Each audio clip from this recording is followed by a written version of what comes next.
Hi everyone. Today we're going to study Pythagorean theorem. First, let us define right triangle. A right triangle is a triangle with a right angle. We know that right angle means it is a 90-degree angle. Here's a picture of a right triangle. The small square on that corner denotes a right angle. Consequently, this triangle is a right triangle. Let us label the sides.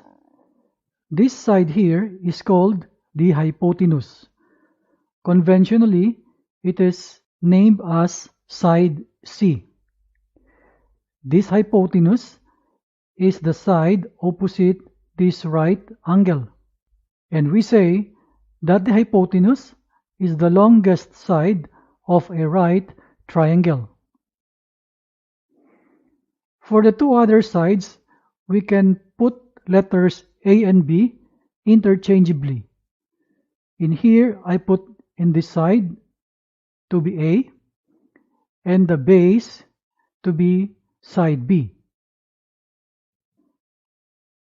Let us go now to Pythagorean theorem. Given the right triangle, the formula for the Pythagorean theorem is c square equals a square plus b square. In words, in a right triangle, the square of the length of hypotenuse is equal to the sum of the squares of the two other sides. Let us have example 1. Find the missing side of the right triangle below. The two sides are given. We can see here that the missing side is the side C, which is the hypotenuse. We will use the Pythagorean theorem to solve the problem. C square equals a square plus b square. We will do the substitution now. C square equals the a square now becomes 3 square. Then plus the b square is now 4 square. Then we will simplify further. The 3 square is 9 plus 4 square is 16.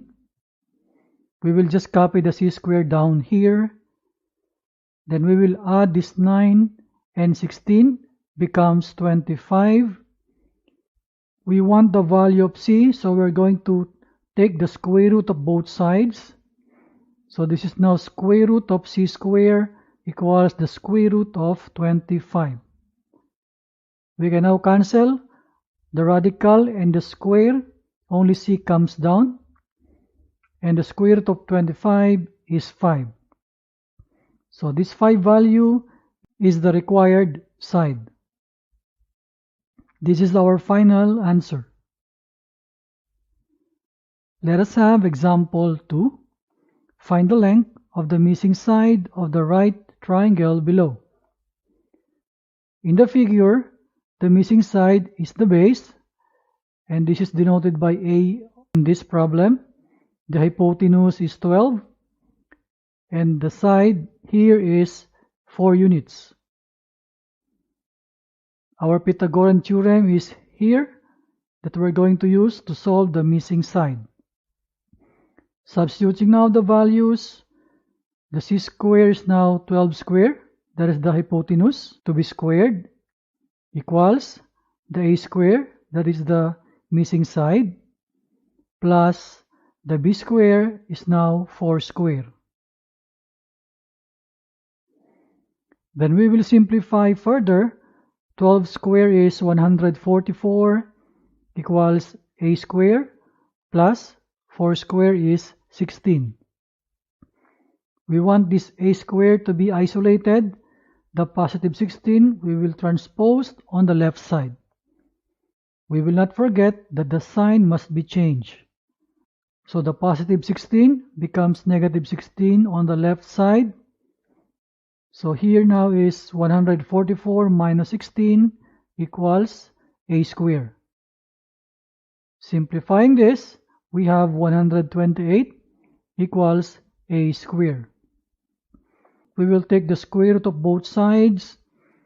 We will have now square root of 128 equals the square root of a square. So we can cancel the radical and the square. Only a comes down here. For the square root of 128, we will simplify this further by factoring out the 128. One factor must be a perfect square. So this is 2 times 64.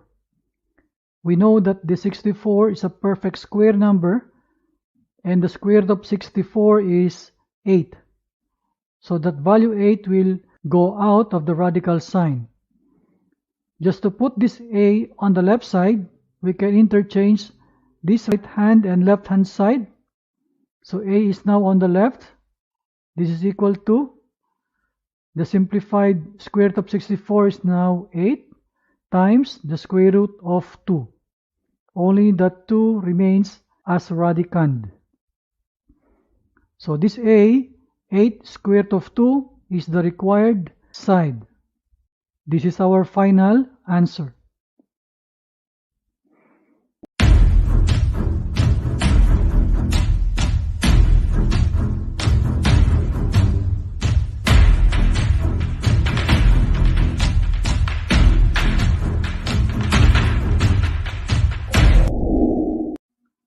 Hi everyone.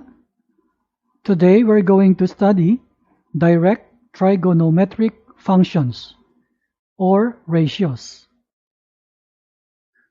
We have here a right triangle. First, let us label the parts of the right triangle. We can see here the small square that denotes right angle, and the side opposite is what we call the hypotenuse. Then, for the two angles here, let us name one angle to be theta, and the side here is the opposite side of theta. And the last side will be called the adjacent side of the angle theta. We will now specify direct trigonometric functions. We will begin with the sine theta. The symbol for sine is sin theta, and this is equal to the ratio of the opposite side over the hypotenuse. The next function is cosine theta. The symbol is cos, and this is the ratio of adjacent over the hypotenuse. The next function is tangent theta, and the symbol is tan. This is the ratio of the opposite side over the adjacent side. There is a popular mnemonic to help us remember quickly the three functions here. This is the SO, KA, TOA. The SOH is for the sine. The S here is the first letter of the sine. The O is for the opposite, and the H is the hypotenuse. The KA is for the cosine, with that first letter C to denote cosine. The A is adjacent, and H is the hypotenuse. TOA is for tangent, where T is the first letter of the tangent, the O is the opposite, and A is for the adjacent side. So TOA. We'll go now to reciprocal functions. Let's begin with secant theta, with a symbol SEC, and this is the ratio of hypotenuse over the adjacent side. This is called reciprocal function because this is the reciprocal of cosine. The next function is cosecant theta, with a symbol CSC, and the ratio is hypotenuse over opposite side. This is the reciprocal of the sine.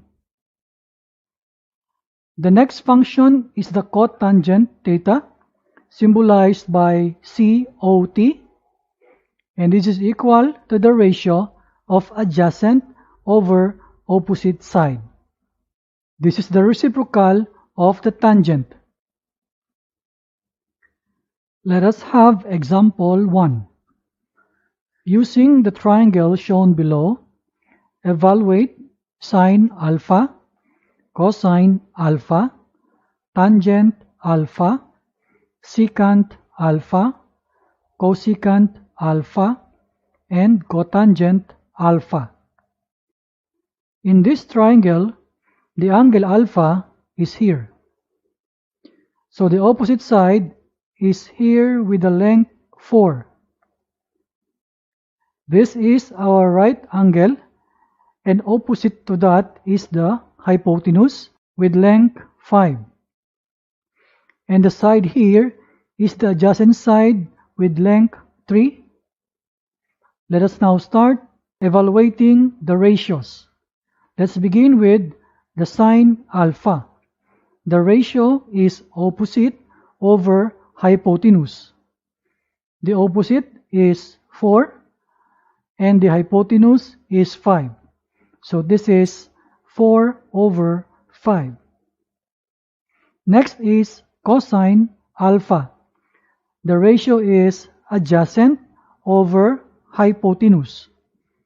The adjacent side is 3 over the hypotenuse, which is 5. So cosine alpha is 3 over 5. Next is tangent alpha, and the ratio is opposite over adjacent. The opposite is 4 over the adjacent, which is 3. So tangent alpha is 4 over 3. Next is secant alpha. The ratio is hypotenuse over adjacent. Hypotenuse is 5 over the adjacent, and that is 3. So secant alpha is 5 over 3. Next is cosecant alpha. The ratio is hypotenuse over opposite. Hypotenuse is 5 over the opposite, which is 4. So cosecant alpha is 5 over 4. Last is cotangent alpha. The ratio is adjacent over opposite. Adjacent is 3 over the opposite, which is 4. So the cotangent alpha is 3 over 4. So we are now complete with our ratios. Let us have example 2. Given the triangle shown in the figure, find the values of all trigonometric ratios or functions of the angle alpha. The angle alpha is here. We have the length of two sides, 15 and 8. The length of one side is missing. That side is the opposite of the right angle, and that is the hypotenuse. So first, we will calculate for the hypotenuse. We will use the Pythagorean theorem. We will assign letter C to the side which is the hypotenuse, and the formula will be C square equals A square plus B square. Substituting now the values, we have the C square equals 15 square plus the 8 square. Simplifying further, the 15 square is 225 plus 8 square is 64. Then we will add the two numbers, it becomes 289. So C square equals 289. we will get the square root of both sides. Only c will come down here, and we will take the square root of 289, which is equal to 17. So the value c is 17. Then we will start writing our trigonometric ratios. Let's begin with the sine alpha. We know the ratio is opposite over hypotenuse, and that is equal to 8 over 17. The next is the cosine alpha. The ratio is adjacent over hypotenuse. The adjacent is 15 over the hypotenuse 17. So cosine alpha is 15 over 17. The next is the tangent alpha. The ratio is opposite over adjacent. The opposite side is 8 over the adjacent, which is 15. So tangent alpha equals 8 over 15. The next is secant alpha, and the ratio hypotenuse over adjacent. The hypotenuse is 17 and the adjacent is 15. So secant alpha equals 17 over 15. Next is cosecant alpha, and the ratio is hypotenuse over opposite. The hypotenuse is 17 over opposite, which is 8. So cosecant alpha is 17 over 8. Last is cotangent alpha, and the ratio is adjacent over opposite. The adjacent side is 15 over opposite, which is 8. So cotangent alpha is 15 over 8. We have now written all the trigonometric ratios, and this is now the final answer.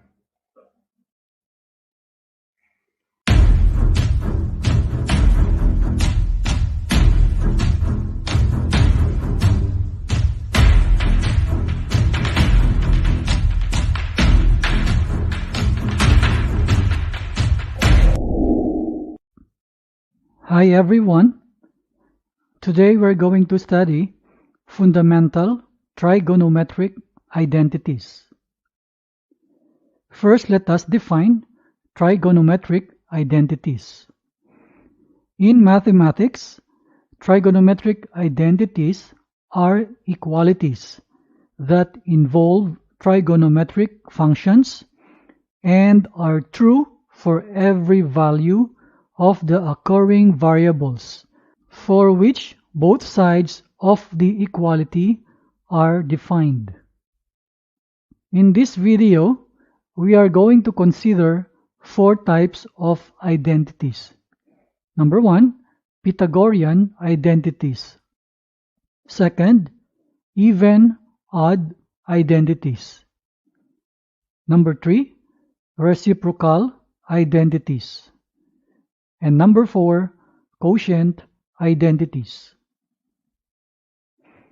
Let's begin with Pythagorean identities. The first identity for this group is sine square theta plus cosine square theta equals 1. Second, 1 plus cotangent square theta equals cosecant square theta. Third, 1 plus tangent square theta equals secant square theta. The even-odd identities relate the value of a trigonometric function at a given angle to the value of the function at the opposite angle. The first identity is the cosine of negative theta is equal to cosine theta. Second, the secant of negative theta equals secant theta. Third, the sine of negative theta equals negative sine theta. The fourth, cosecant negative theta equals negative cosecant theta.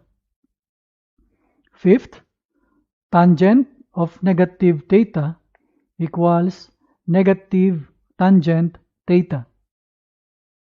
And the last, cotangent of negative theta equals negative cotangent theta.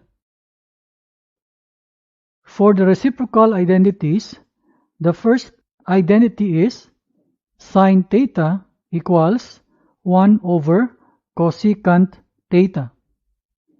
Second, cosine theta equals 1 over secant theta. Third, tangent theta equals 1 over cotangent theta.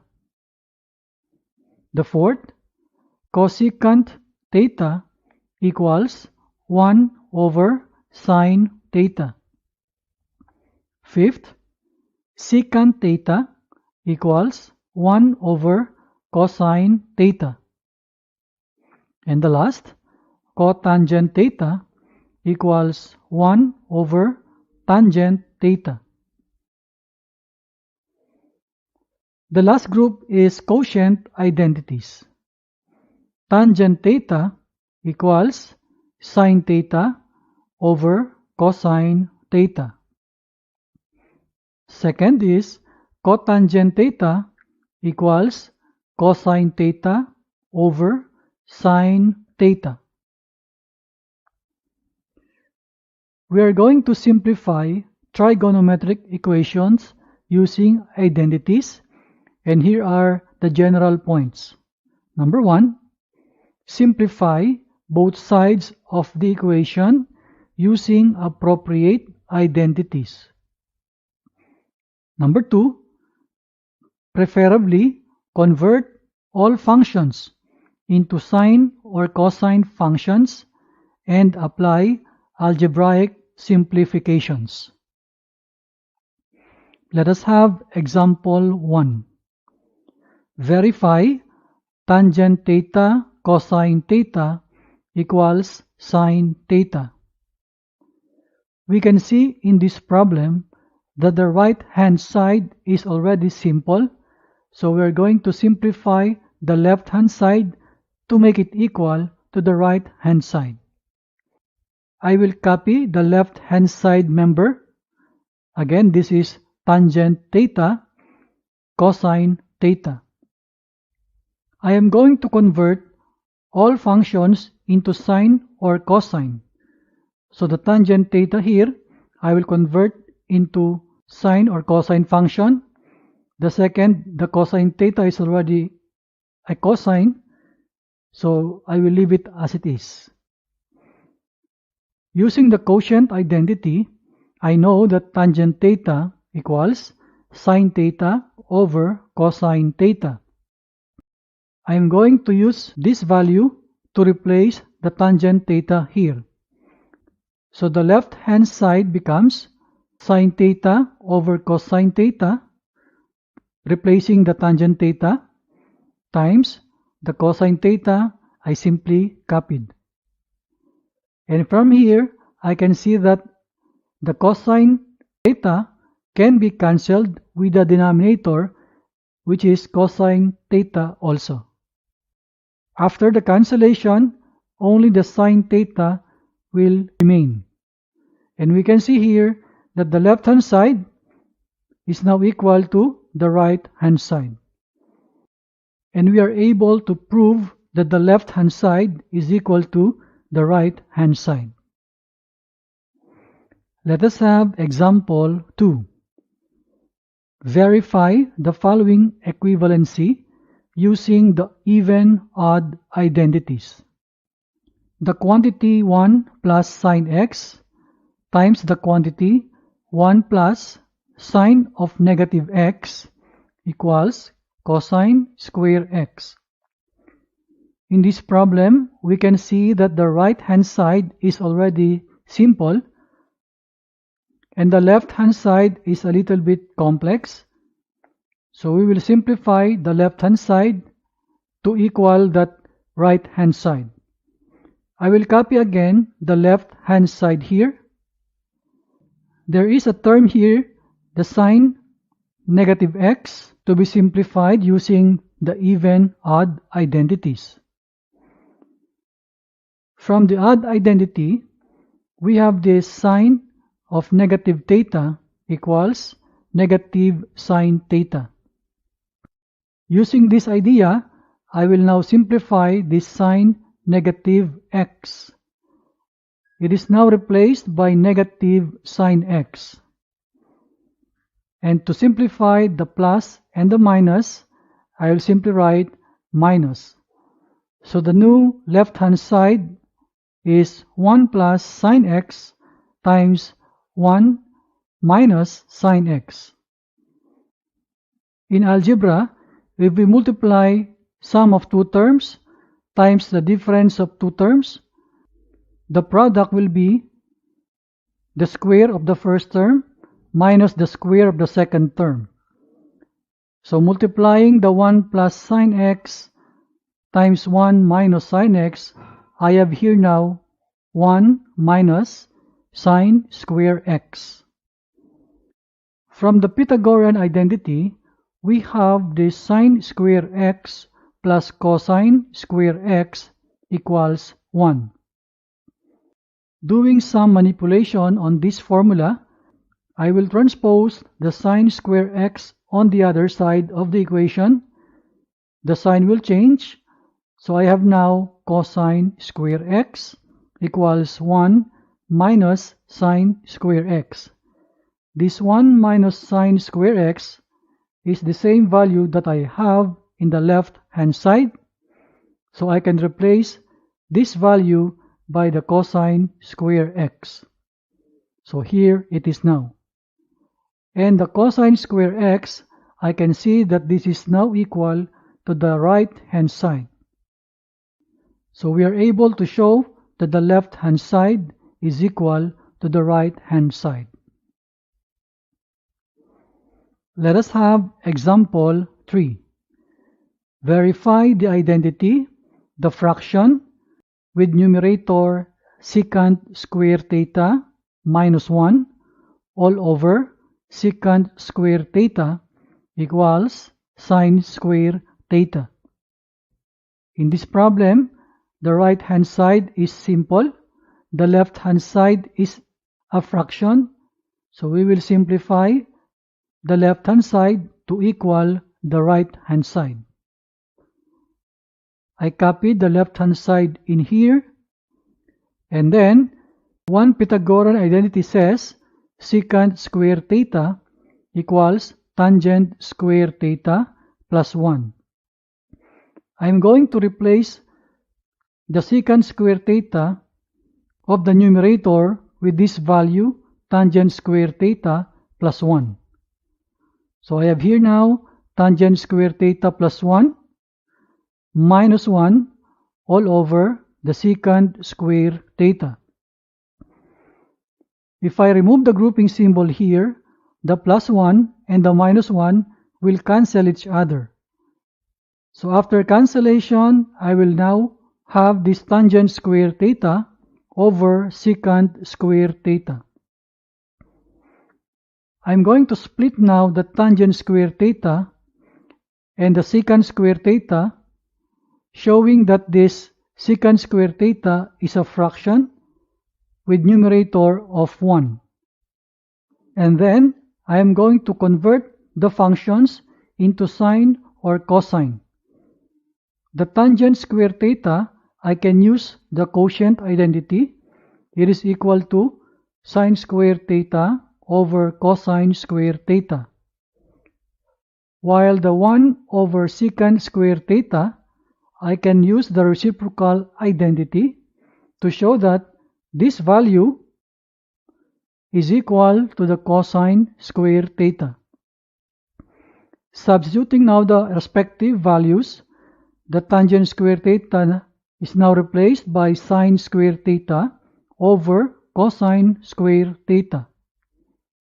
while the 1 over secant square theta is equal to the cosine square theta. From here, I can see that this cosine square theta can be cancelled with the cosine square theta in the denominator. After the cancellation, only the sine square theta remains. And from here, I can see that this left-hand side is now equal to the right-hand side. We are able to show that the left-hand side is equal to the right-hand side. Let us have example 4. Verify the identity. The quantity 1 minus cosine square theta times the quantity 1 plus cotangent square theta equals 1. Let us write the left-hand side. So here it is now. Looking at the first group, this is related to a Pythagorean identity, which is sine square theta plus cosine square theta equals 1. If we're going to transpose the cosine square theta on the right side, the sign will change and it will be sine square theta equals 1 minus cosine square theta. This 1 minus cosine square theta is that first group, which is equal to sine square theta. Later, we will do the substitution. While this second group, 1 plus cotangent square theta, there is another Pythagorean identity related to that, and it is 1 plus cotangent square theta equals cosecant square theta. It means this second group can be replaced by cosecant square theta. So let us do the substitution now. So the first group here becomes sine square theta coming from this, and the second group becomes cosecant square theta coming from this. And let us simplify further. Let us remember one reciprocal identity that says cosecant square theta equals 1 over sine square theta. So this cosecant square theta can be replaced by 1 over sine square theta. So here it is now. The sine square theta is here times 1 over sine square theta. And from here, we can do simple cancellation. That sine square theta is cancelled with the denominator sine square theta. After the cancellation, number 1 comes down. And we can see that this number 1 is equal to the right-hand side of the given problem. So we will be able to show that the left-hand side is equal to the right-hand side. This is our final answer. Let us have example 5. Verify the identity. We have a big fraction here. The numerator is sine square theta minus 1 all over tangent theta sine theta minus tangent theta is equal to another fraction. The numerator is sine theta plus 1 all over the denominator tangent theta. So let us simplify the left-hand side to equal the right-hand side. So here now the left-hand side. Let's start the simplification. We will do factoring in the numerator and in the denominator respectively. Look at the numerator here. We can see that this is a difference of 2 squares. This number 1 is a perfect square. So the numerator can be factored out into sine theta plus 1 times sine theta minus 1. in the denominator, there is a common factor, and that is tangent theta. If we factor out that common, which is tangent theta, the remaining term here is sine theta, then minus what remains here is only 1. And at this point, we can see that there is a common factor in the numerator and in the denominator, and that is the sine theta minus 1. So we can cancel this factor in the numerator and in the denominator. Then we will go to the next line just to collect the remaining terms. In the numerator, only the sine theta plus 1 all over. In the denominator, it's tangent theta. And from here, we can see that this is equal to the right hand side. It means to say, we were able to show that the left hand side is equal to the right hand side. So this is our final answer. I hope you learned something from this video. See you again next time.